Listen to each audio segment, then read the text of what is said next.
The internet is breaking. Democracy is hanging by a thread. I'm Glennis Mahar. And I'm Brian Derrick, and this is Vibes Only. And the vibes this week. Now, if I don't get elected, it's going to be a bloodbath for the whole... That's going to be the least of it. It's going to be a bloodbath for the country. That'll be the least of it. And it should come as no surprise that I will not be endorsing Donald Trump this year. We'll talk about Trump's unhinged rally, his former VP's unwillingness to endorse him later. But first, we're going to talk a little bit about the intersection of politics, the government, and the internet. Picking up our conversation about TikTok and also discussing a case in front of the Supreme Court that has major implications on the government's role in combating misinformation on social media platforms. We'll also check in on RFK Jr. and No Labels before playing It's Giving and pulling up our group chat. Let's check those vibes. Good day, sir. I'm going to just flag for the audience. You're a little under the weather, poor thing. I'm sorry. I'm a sick girly this week. It's the allergies in New York. Once the things start It's not. You and I have been on multiple calls this week, and you keep saying it's allergies. I think it's the catalyst. Ill. I'm very ill. No, for sure. It's allergies. No, it's more than allergies, but I do think once those nostrils start opening, the viruses are incoming. Okay, that is what they say. Yeah, yeah. This is actually my segue here. Is that sounds like TikTok medicine. AKA totally made up. We're going to talk about TikTok again this week because it's pretty relevant and it's going to stay relevant for the next few weeks. Yeah, we have to. It got spicy. So we chatted with Keith Edwards last week about the bill that passed the House of Representatives, which essentially says it gives TikTok a certain amount of time to divest from the parent company ByteDance, which is a Chinese company, or face a ban in the United States. And so my point of view last week was essentially like it is a forced sale, not a ban, that I don't think that TikTok will go away, actually. And that I think that with this much money on the table, that they will certainly find the right buyer at the right terms in any amount of time, like as required, to save billions of dollars and a very valuable market being the United States user base of TikTok. Yeah, there's over 107 million TikTok users in the United States. So half of America. I think it's 170. Wow. I don't know. Change that 0. 170. I think it's 170. Again, my TikTok math is failing me. Which is pretty wild. Huge numbers, which means we saw, the internet, your clip went live. A lot of people had the same POV you had. A lot of people did not have the same POV that you had. And the internet, especially people who are on TikTok, really went for the jugular of a lot of politicians who are on TikTok saying, pot kettle, you're using it to communicate to us, and now you're saying you want to ban it.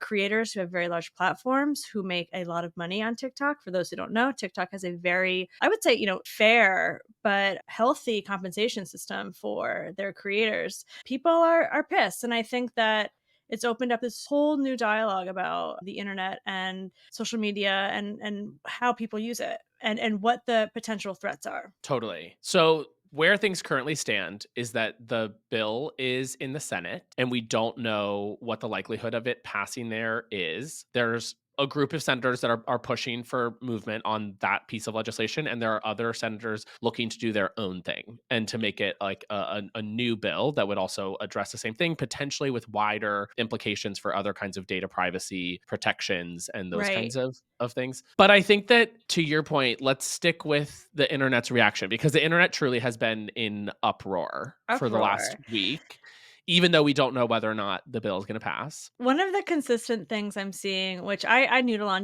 me, I'm a TikTok head. You see my TikTok dumps, but they're not, me proclaiming that I'm about to become a comrade in arms with my Chinese, viewers. It's dumb stuff. I'm posting like silly TikToks, like, America's Funniest Home Videos, but for the internet age. A lot of people on TikTok are saying you're proclaiming this massive national security threat. You're saying that we know things you don't know, et cetera, but there's no receipts. Senator Gillibrand said she's deeply concerned about what she's hearing in these closed door briefings. Jeff Jackson, who's made a huge following, I'm not quite sure how many million, but definitely over 1 million followers on TikTok. And I would say he changed the game on how one can communicate what's happening on Capitol Hill to the masses. also saying he's deeply concerned. But to me, it feels a little bit like a parent telling you can't stay up past 10 p.m. but won't tell you why. So the internet's pissed. Yeah, I think that the main threads that I've seen are, we want to see the receipts, which we're hearing Mhm. from people are coming via classified briefings. And And for so those who don't know, classified briefing means we can't hear it. You need a certain level of security clearance. there's that. The second thing I'm seeing is a lot of what about isms. What Right. about, what about, what about? What about Meta? What about the other data Mhm. leaks? My data's everywhere. I'm in like class action lawsuits. We saw this from Promania, which is who's a content creator. What about the rich guys who are going to end up buying it? Totally. What about like why? And so Or at the the at Metas or the Googles that could buy it because they could presumably afford to buy it, and the government's already trying to regulate big tech, so make it make sense, Brian. Well, I think that I'm happy to dismantle these arguments one by one if we want to go that route. But I think that where I would center it, or at least start the conversation, is there seems to be a disconnect in people fundamentally believing that China is Mhm. like a potential bad actor in Mhm. this scenario in a way that is distinct from Meta or from a random American billionaire or something like that. And that's what, if you look at the language coming from Congress and coming from people who are supportive of the bill, is very different than the language coming from people who are trying to support TikTok. And Like, it's this acknowledgement that China is a foreign adversary, mm, and that for them to have this kind of influence over American politics, culture, technology, and data, like, it's more than just your mhm. it's more than just knowing whether you prefer Wendy's or McDonald's. Like, Right. that's not what we're worried about. That there are larger national security threats to a foreign adversary having that kind of sway and access Totally. to the United States. Totally. I think that's like a bigger messaging problem that, the powers that be need to get to those that are on TikTok. I also think I'm seeing a lot, and I would add another thread to that of people rightly being frustrated with Congress not passing X, Y, and Z legislation, whether it be the border or raising the minimum wage, et cetera. But there is a very specific part of that argument they're leaving out, which is the Republican controlled Congress is not passing X, Y, and Z. So I do find I'm seeing that argument on the internet a lot. I don't like it because it's just not true. Democrats have tried to pass many things that I consider to be objectively good for Americans. And I know it's an easier, face to camera video and you're going to get more engagement if you're like, Congress won't pass X, Y, and Z, but they want to ban TikTok in 4 days. But that's just not wholly accurate. Yeah, that's a very silly argument to me. Sorry, people. But the idea that, like, we can't do this other thing that we want to do, so therefore we shouldn't do anything that we agree Right. on. Like it just doesn't, that doesn't add up. I think that there's always been a really heavy bipartisan focus on national security, and that, like, Hmm. that is the lens through which we see this issue. And it's not surprising to me that there's Totally. so much wide agreement and such fast action being taken, even though this really has been kicked around for several years. It's not like they Right. come up with it last Trump week. wanted to. Yeah, right. You're right. Trump. It was So, started in the Trump era, yes, this is a Donald Trump idea, although he's now flip-flopping because it's not in his he wants to get some of that youth vote. But what I he will say as someone uh, and that donor money and his and that and donor money. he Jeffrey Yass, one of his biggest donors, is an investor in That's TikTok and right. stands to potentially lose money. Yeah. Yes. Something, I am on TikTok for far too many hours in the day because it's part of my job, okay? But if these committees want to give me the security clearance, I can present to them some evidence that it is in fact working and that people are in fact being radicalized Yeah. towards communist ideologies. And I'll leave that there. So give me a call, Senator Warner. I am here to help. Yeah, I think that it's not going away. We're going to be talking about this for a while, and we need to hear from different voices than we're hearing from right now. I would love for us to continue this conversation in future episodes of the pod as this bill potentially moves through the Senate. I will say that I'm not hearing a lot of arguments against this legislation Mm. coming from people other than those who have like a career or financial connection Which to makes sense. TikTok. By And the so, way, yeah. no, totally. If I was a Chinese controlled technology application and I wanted to make sure that I had a mass messaging machine on the platform that I want to keep existing in the United States of America, I would pay those creators. Right. Yeah. Jeff Jackson has a huge following on TikTok. He put out a video first saying, "This is why I voted for the bill." And then And people he got dragged he him. got dragged. He fully got internet dragged, I think for the first time in his life, and he was like, "Oh shit." Yeah. It was rocky for a while. And he then apologized, which I thought was unnecessary. I apologize. I did not handle this situation well from top to bottom, and that is why I have been completely roasted on this app over the last 48 hours, and I get it. On the one hand, I have information about this app that isn't public. On the other, the language of the bill was going to upset millions of people. My thinking was I could reconcile those two things by just making a video that said, hey, here's the situation. And that was a total disaster. The reason I voted for it was because I genuinely believe the chance of a ban is practically zero for a lot of reasons: financial, political, geopolitical. I just don't think there's any real chance of a ban. I still believe that, but maybe I got that balance wrong. So I agree with Jeff Jackson, which I do, I guess, on a lot of issues. But in this case, I think that we have a similar perspective on the likelihood of the ban being quite low, on the threat to national security being real, and on the path forward being a forced sale. Like it just seems logical to me, even without the classified briefing. I know a lot of people don't trust members of Congress, and I've Right. gotten a lot of that in my DMs over the past couple of weeks. I do have individual members of Congress that I trust very, very much. And to hear what they have said about this makes me concerned, and like has pushed me toward support. And the last thing I'll say on I think it was somebody else, but somebody also made the point: if you are trying to prove that TikTok is not a national security threat, sending a push notification to hundreds of millions of people telling them to call their legislator and advocate for your financial and political interests when you are an entity that is at least partially owned by a foreign adversary is like not a good way to prove that you're not a national security threat. Like that's actually extremely alarming that they would have that kind of ability and use it to Totally. influence our political system. Imagine that happening 3 days before an election. Imagine them turning off access or Totally. in some way responding to the political situation in the United States in order to get their way on a specific policy. Like that's actually very concerning to me. Totally. And something that this is going to be like two pronged, which is the First Amendment of it all. Sometimes when I'm watching these TikTok clips on my For You page that are very, very aggressively commenting on the United States government or elected officials, etc. In my head, sometimes I think, say that again, but in Russia.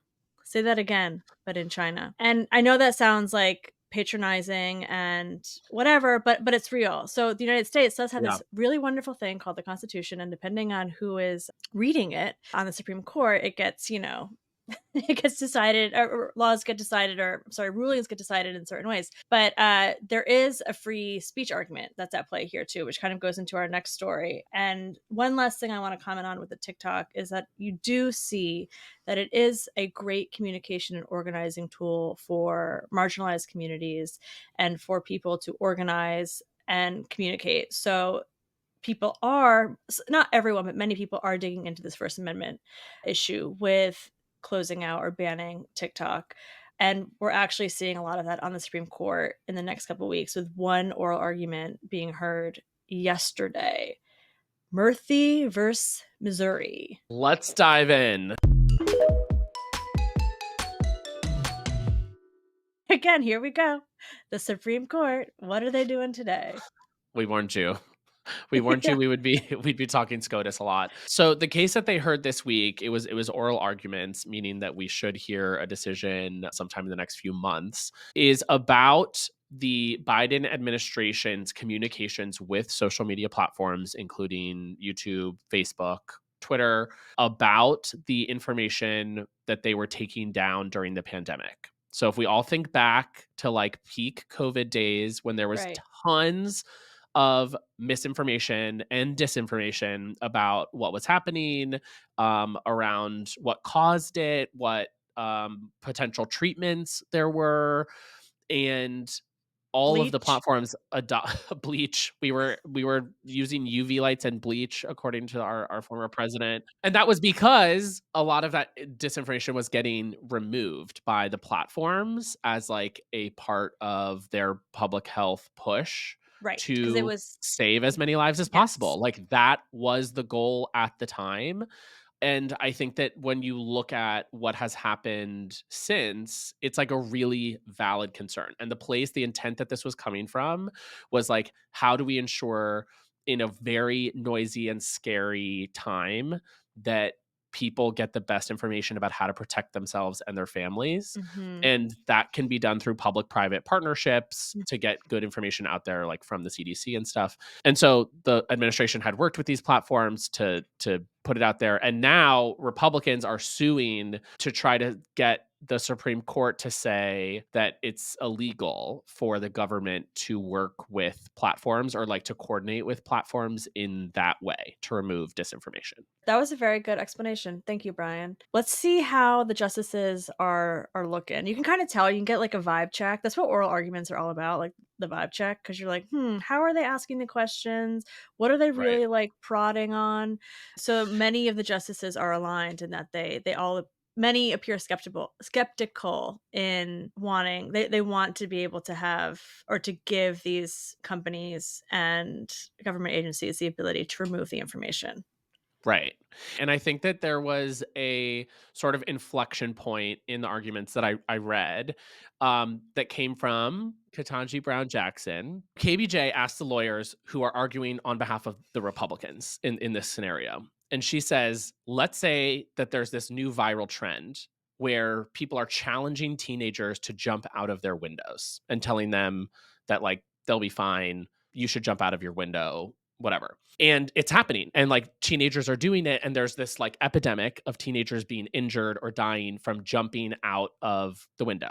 Could the government ask these platforms to remove content encouraging teenagers to jump out of windows? And the lawyer said, no, the government cannot do that. And so naturally, the justices, including Chief Justice Roberts, were like, "Excuse me?"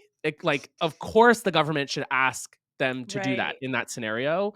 And so I think that like there are a million hypotheticals that we By could the go to. this already That happened. Do you remember the social media movement around eating Tide Pods? totally, totally, Like, very that. what? I actually am reading the notes now. Not only was Chief Justice Roberts like, "Huh?" He was like, "We're gonna ask that question one more time. We're gonna give you another opportunity to answer that," which is like, ooh.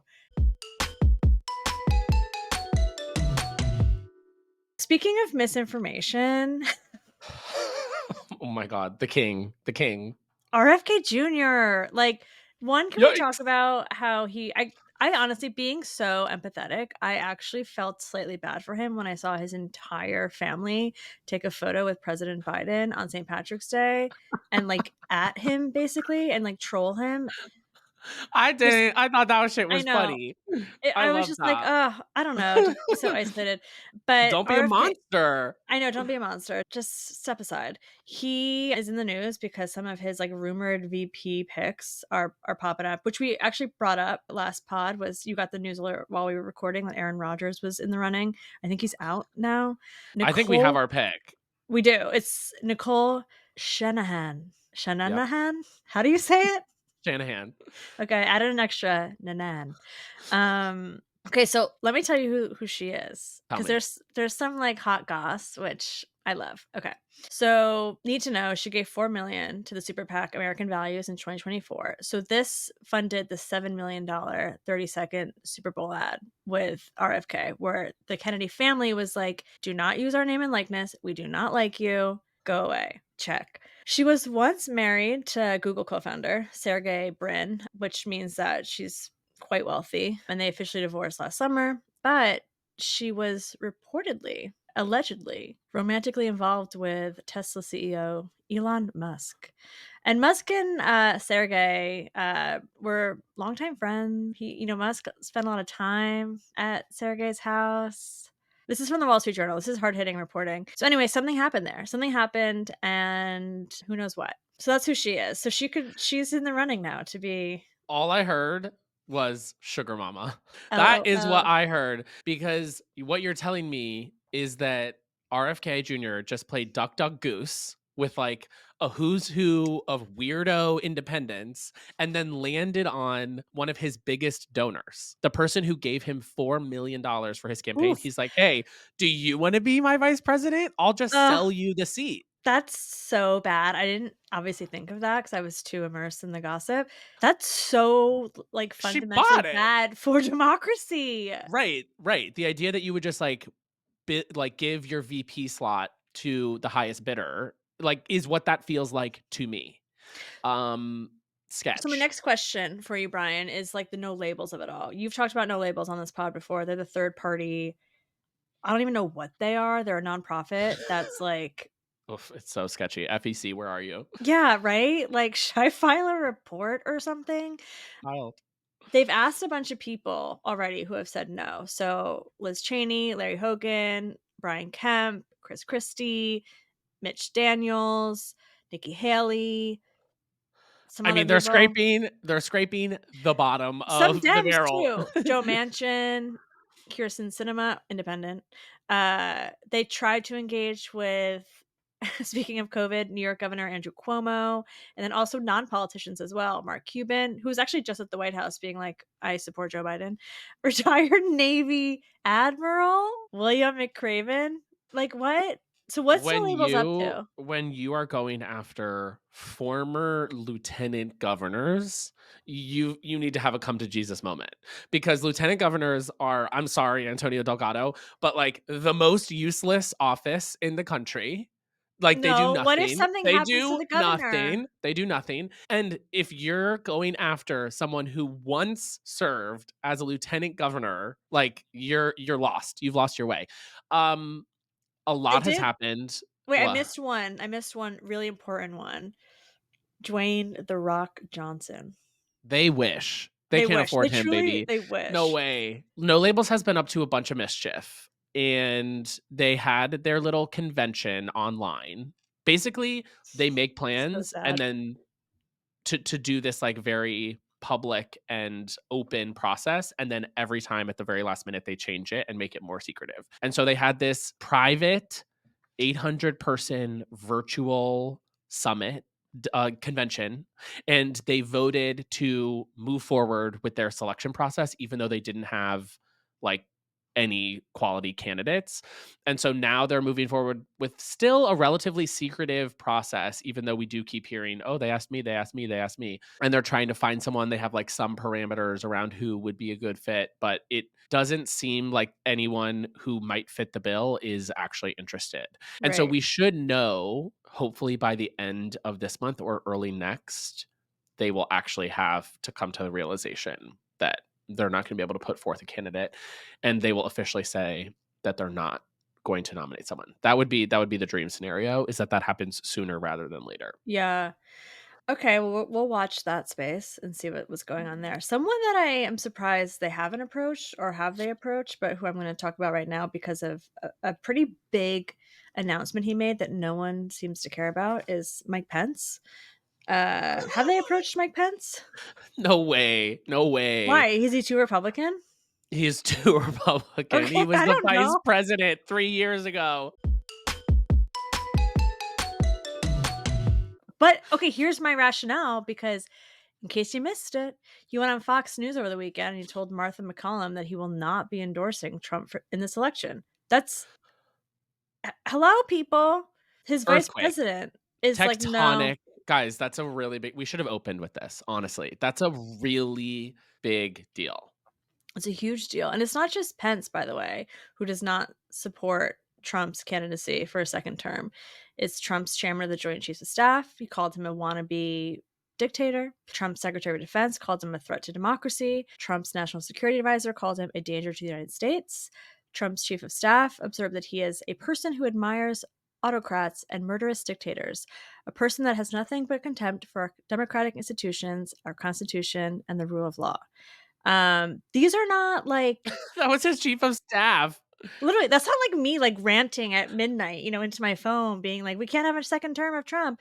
These are people who served in the closest offices, who oversee some of like the biggest departments of our government, saying he's not the guy. And not only that, he is a massive threat to this country. Yeah, it is. It's pretty earth shattering, to be honest. And I think that between that and like Dick Cheney has Mm, kind of been going scorched earth against Trump, it just seems like we could run commercials with just Republicans. Like, we don't even need to put truly. any Democrats in any commercials, just run commercials with Republicans all year saying that Trump will absolutely destroy the country if we let him anywhere near the Oval Office again.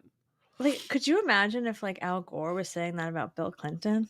No. No. The Can you answer is imagine? no. Yeah, can you I mean, modern times, can you imagine Mm, Kamala Harris coming out and being like, "Nope, Biden can't do it. No way. Like, I totally. worked with him for 4 years and he's gonna be a disaster." Like, that would be traumatizing. Like, it would be so bad. And that's what's happening. That's Yeah, literally that's what's happening happening. And to again, Trump, it's to not Trump. just one person. Like Pence is not an outlier here. It is Although a he does have extra incentive after we all watched him almost get murdered on right. closed circuit TV in the Right. When Capitol. Like, Trump was like fed him to the dogs. literally. But, like, Yeah. literally, he was For like, not certifying the election. when he basically tweeted on January 6th, "Mike Pence, where you at?" Like, Literally. He's like, I can't find you on Find My Friends. Can you please like let me know where you are? and Pence made no mention of that in his non-endorsement, in I would his be refusal leaving to with endorse. that. Exactly. I would be like, "Well, the guy Kill did." me. There were people chanting outside that they were gonna hang me, and they had gallows set up outside, and he kind of took their side and still calls them hostages. So, no, I'm Yeah. not gonna be endorsing him for president, bro. And one quick note on political violence here is that Trump had a rally in Ohio this past weekend, again calling the January 6th prisoners hostages. And what he said that was truly frightening was he said there would be a bloodbath for the auto industry if he loses the election. Huh? So, he was talking about, okay, I did go back and I watched more of this video to get the context, because there was a clip that said, "If I lose the election, it's gonna be a bloodbath," and it went viral immediately, and a lot of people were freaking out, But just for the auto Trump workers. Trump came out and was like, "No, I wasn't talking about, like, whatever. I was only talking about the auto industry, and the media is fake and against me." And so I went back and watched it, and, like, yes, he's talking about the auto industry at the time, and he's talking about putting a 100% tariff on cars that are made in Mexico, or something. Okay. And he's like, "Yeah, it's going to be a bloodbath if I don't win, but that'll Okay. just be the start of it." We're going to put a 100% tariff on every single car that comes across the line, and you're not going to be able to sell those cars if I get elected. Now, if I don't get elected, it's going to be a bloodbath for the whole. That's going to be the least of it. It's going to be a bloodbath for the country. That'll be the least of it. And so it's like, Okay. okay, yes, and then also you kind of put the ellipse on it, dot dot dot, to what else are you referring to? Right. Um It's giving stand back and stand by or whatever, Totally. Yeah. And yeah, 100%. And for me, it's like, I use that kind of language. I'm not someone who's like easily triggered by like violent language out of context. I might say that it's going to be a bloodbath if I have more than 3 Negronis. You know what I mean? Like, or which Yeah. is true. But but it's that combined with his refusal to condemn political violence ever, that makes it Right, so problematic. If he were to come out and say, "I am against all political violence, it has no place in this country, and I support like democracy and free and fair elections," then people probably wouldn't make such a big deal out of him being like, "Bloodbath, right, bloodbath, slaughter, slaughter." But like, when you right. use the violent rhetoric and you support the violent actions, that is Totally. what is such cause for concern, is that you don't get to say bloodbath out of context and have it go over smoothly because you support literal political violence and insurrectionists trying to overthrow the government. Totally. And he also continued to use dehumanizing language against people. He called migrants, what he said was, they are not even people. In some cases, they're not people, in my opinion, but I'm not allowed to say that because the radical left says it's a terrible thing to say. These are bad. These are animals. So horrifying. So horrifying. And, he's in the same rally that he was just like, he just kept going and going in this rally. He's using this like flip the script strategy, saying that Joe Biden is actually the threat to democracy. He said, if this election isn't won. If this election isn't won, I'm not sure that you'll ever have another election in this country. Does that make sense? I don't think you're going to have another election in this country. If we don't win this election, I don't think you're going to have another election, or certainly not an election that's meaningful. No, that's you. That's you in Project 2025 and your 400 pages from the Heritage Foundation about how you're going to consolidate power into the executive office. We say it a lot, but Trump has really had an unhinged week. In just the last 72 hours, he made this comment about a bloodbath in Ohio. He said that any Jew who supports Democrats hates their religion and hates Israel. The Democrat Party hates Israel. Any Jewish person that votes for Democrats hates their religion. They hate everything about Israel, and they should be ashamed of themselves. And then he also today made news saying that he would deport Prince Harry. Oh, I saw that right before we got on. Use. And I just want to welcome people back into what it's like to have Trump in the mainstream. He really hasn't been for the last 3 years. We're referring to this as Trump amnesia that people have forgotten. This is what it's going to be like for the next 8 months. Yeah. Because this is what it's like when we're actually focused on Trump and not deluding ourselves around Nikki Haley and Vivek Ramaswamy and this thing that was never going to happen. Right. Now that he's front and center, he's going to be making the news all the time. And this is the kind of news that he makes. It's bigoted, gross, outlandish, and anti-democratic headlines all the time. Yeah. And we can't have the amnesia and we can't get used to it. He means what he says, even if he is using at times hyperbolic language. To your point, it's not necessarily hyperbolic if he's proven that he actually will action the words. Hundo. Okay, so we're gonna do something I haven't seen yet, but apparently Fox and Friends took a little break to pray on air. This is a transition for transitions if you've ever had one. So Fox and Friends. This is very Fox and Friends, so ready your heart. It's the 5th Sunday of Lent, and our prayer series continues with a reading of prayer from the Hallow app. We all need it. Let's do it this morning. Close your eyes, if you would. Bow your head. Jesus, today we begin the holy period of Passion Tide. Fox and Friends Sunday Prayer Series is brought to you by Hallow, the #1 prayer app in the world. Correct me if I'm wrong. Isn't that Mark Wahlberg's prayer app? Wait, it's giving SpawnCon. It's giving capitalism. It is. It's kind of giving Parks and Rec. That very much feels like something that would happen in an episode of Parks and Rec as a gag. It's giving Mark Wahlberg's pockets are getting much larger with cash because people are downloading his app. Pass the bowl. How much did you get paid to help people pray today? That's I really wonder wild. who was in their kitchen being like, okay, I guess I'll pray now. It's giving ad placement everywhere. Everywhere. Even your prayers are now subject to ad placement. Yeah. We have to pause your prayer. I wonder if this is what Jesus wanted when he resurrected. He thought, I can't wait to be, prayer apping through Fox and Friends. And for just $4.99 extra per Literally month, you can get the express pass so that you head into heaven straight away. That's called confirmation. Yeah. That's called getting confirmed. Yikes. Well, Christian nationalism is here.